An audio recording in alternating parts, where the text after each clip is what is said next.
A woman and a teenage boy who lured a pensioner to his death in Coventry have been jailed for murder. Antoinette Sheppard and Kieran Spicer murdered Michael Brady at an address in Bowness Close, Coventry on 18 June last year. Spicer's name was allowed to be published by the judge at sentencing, following a prosecution application. Sheppard, 44, has been jailed for a minimum of 30 years while Spicer, 17, was sentenced to 18 years. The court heard how Sheppard befriended Mr Brady, who was 74 at the time of his death, and lured him to her home.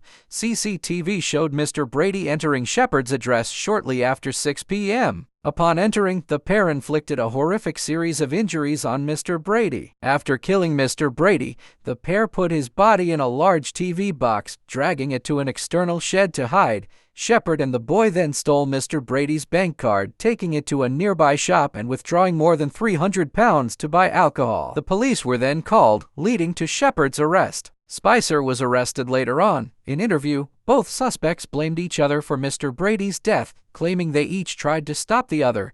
During their trial, phone messages were shown in which Sheppard and Spicer discussed inflicting violence on someone. The police were then called, leading to Sheppard's arrest. Spicer was arrested later on. In interview, both suspects blamed each other for Mr. Brady's death, claiming they each tried to stop the other.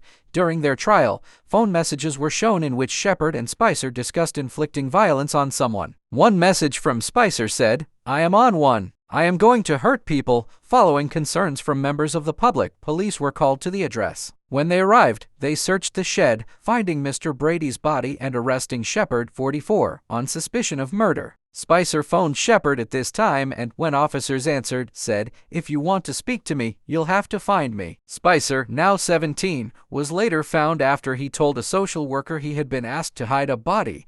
The court heard how Sheppard had groomed Spicer to commit offenses and how neither defendant showed any remorse. A victim statement from Mr. Brady's family said, "We do not understand. Nor will we ever understand the violence shown to my dad, a vulnerable, ailing, gentle man who trusted people. Prior to all of this, my dad was a kind man, generous and hardworking. He loved to laugh and had many friends."